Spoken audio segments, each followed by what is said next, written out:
Fast charging के बारे में तो आप सभी जानते ही हैं, जिससे फ़ोन बड़ी जल्दी चार्ज हो जाता है। चार्जिंग के लिए अलग अलग स्टैंडर्ड्स अवेलेबल हैं और सभी कंपनीज अपनी चार्जिंग टेक्नोलॉजीज को अलग अलग नामों से इंट्रोड्यूस करती हैं, जैसे सैमसंग का अडेप्टिव फास्ट चार्ज, मोटोरोला का टर्बो चार्ज, ओप्पो का वूक चार्ज, हुआवे का सुपर चार्ज और इनके अलावा भी बहुत सारी चार्जिंग टेक्नोलॉजीज हमें देखने को मिल जाती हैं। चार्जिंग के टाइम पर एक चीज़ आप सभी ने जरूर नोटिस करी होगी कि 0 से 80% तक चार्जिंग स्पीड फास्ट रहती है और इस टाइम पर फोन और चार्जर दोनों गर्म भी हो जाते हैं, जबकि 75 या 80% के बाद चार्जिंग स्पीड स्लो हो जाती है और फोन और चार्जर का टेम्परेचर कम होने लगता है। तो आखिर ऐसा क्यों होता है? फास्ट चार्जिंग टेक्नोलॉजीज कैसे काम करती हैं? क्या आप एक कंपनी के स्मार्टफोन को किसी दूसरी कंपनी के फास्ट चार्जर से चार्ज कर सकते हैं? और कौन कौन सी चार्जिंग टेक्नोलॉजीज एक दूसरे के साथ कंपैटिबल हैं? इन सभी बातों को हम इस वीडियो में डिटेल में डिस्कस करने वाले हैं। तो बिना स्किप किए वीडियो को लास्ट तक देखते रहिए और अगर आपको वीडियो पसंद आए तो इसे लाइक, शेयर और चैनल को सब्सक्राइब जरूर कीजिएगा। So without wasting any time, let's get started.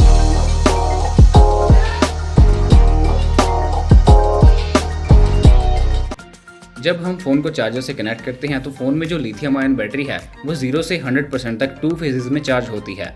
पहला है increasing voltage and constant current. पहले फेज में बैटरी की वोल्टेज तेजी से बढ़ती है और बढ़ते बढ़ते अपने पीक पॉइंट पर पहुंच जाती है और इसमें जब तक वोल्टेज बढ़ रही होती है तब तक जो करंट है वो कांस्टेंट रहता है। बैटरी मैक्सिमम करंट को सिर्फ फर्स्ट फेज में ही ड्रॉ कर पाती है। जब फर्स्ट फेज में वोल्टेज अपने हाईएस्ट पॉइंट तक पहुंच जाती है तब चार्जिंग का सेकंड फेज यानी कांस्टेंट वोल्टेज और डिक्रीजिंग करंट शुरू हो जाता है। सेकंड फेज में वोल्टेज पीक पॉइंट पर पहुंचने के बाद कांस्टेंट हो जाती है, लेकिन अब जो यहाँ पर करंट है वो डिक्रीज होने लगता है। इसका मतलब है कि बैटरी सेकंड फेज में फर्स्ट फेज के कंपैरिजन में कम करंट को एक्सेप्ट कर पाती है। कोई भी फास्ट चार्जिंग टेक्नोलॉजी सिर्फ चार्जिंग के पहले फेज का ही फायदा उठा सकती है, क्योंकि इसी में ही मैक्सिमम पॉसिबल करंट को पुश किया जा सकता है। दूसरे फेज में ऐसा करना पॉसिबल नहीं है, क्योंकि यहाँ पर वोल्टेज कांस्टेंट हो चुकी है। लगभग 65% तक पहला फेज होता है जिसमें करंट हाई रहता है और यही रीजन है कि लगभग 65% तक बैटरी फास्ट चार्ज होती है। इसके बाद सेकंड फेज में 80% तक पहुंचते पहुंचते चार्जिंग स्पीड थोड़ी और कम हो जाती है और 80% के बाद करंट बिल्कुल कम रह जाता है,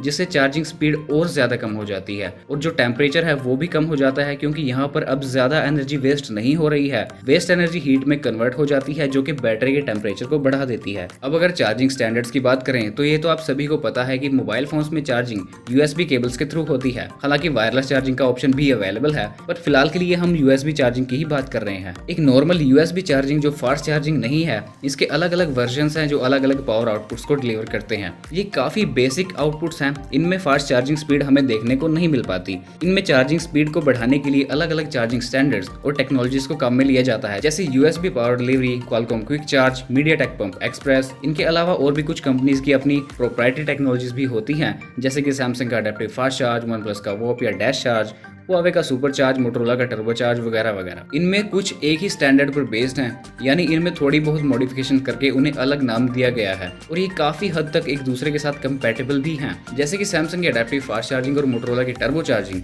क्वालकॉम क्विक चार्ज से काफी सिमिलर है और USB power delivery and MediaTek pump express के कुछ वर्जन के साथ भी कंपैटिबल है। यानी अगर आप इनमें से किसी एक के चार्जर से किसी दूसरे फोन को चार्ज करते हैं तो चार्जिंग स्पीड में ज्यादा डिफरेंस देखने को नहीं मिलेगा। फॉर एग्जाम्पल, अगर आप सैमसंग के अडेप्टिव फास्ट चार्जर से किसी मोटोरोला के फोन को चार्ज करते हैं जिसमें फास्ट चार्जिंग सपोर्टेड है, तो यहाँ पर चार्जिंग स्पीड उतनी ही मिलेगी जितना कि मोटोरोला के चार्जर से चार्ज करने पर मिलती है। यहाँ पर माइनर सा डिफरेंस हो सकता है जो कि खास नोटिसेबल नहीं होगा। सेम चीज यहाँ पर भी होगी अगर आप किसी क्वालकॉम के क्विक चार्जर से किसी सैमसंग के फास्ट चार्जिंग सपोर्टेड फोन को चार्ज करते हैं। नीचे डिस्क्रिप्शन में मैंने एक लिंक दिया हुआ है, आप वहाँ से चेक कर सकते हैं कि आपका फोन क्विक चार्ज को सपोर्ट करता है या नहीं। एक चीज आप जरूर ध्यान में रखिए कि जरूरी नहीं है कि अगर किसी फोन में क्वालकॉम का प्रोसेसर है तो वो क्वालकॉम की फास्ट चार्जिंग को सपोर्ट करेगा, और ऐसा भी नहीं है कि अगर किसी फोन में क्वालकॉम का प्रोसेसर नहीं है तो वो क्विक चार्ज को सपोर्ट नहीं कर सकता। क्विक चार्ज को इंप्लीमेंट करने के लिए मैन्युफैक्चरर्स को अलग से लाइसेंसिंग करानी पड़ती है और पूरे सर्किट को भी इसी हिसाब से डिजाइन करना पड़ता है। एप्पल और गूगल अपने फोन्स में फास्ट चार्जिंग के लिए USB पावर डिलीवरी स्टैंडर्ड का यूज करते हैं। एप्पल के जिन डिवाइसेस में फास्ट चार्जिंग सपोर्टेड है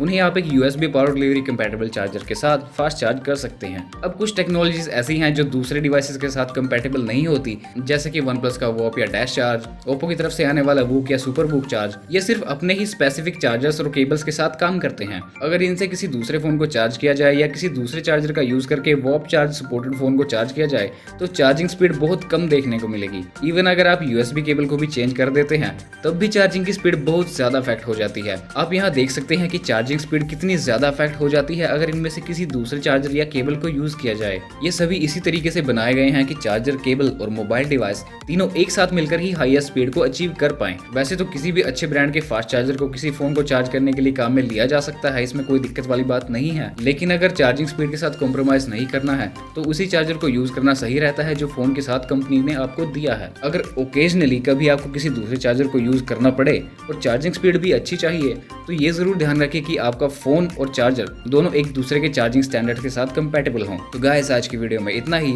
if you found this video informative, give it a thumbs up, share it with your friends, subscribe to the channel for more amazing tech videos, and I'll see you guys in the next one.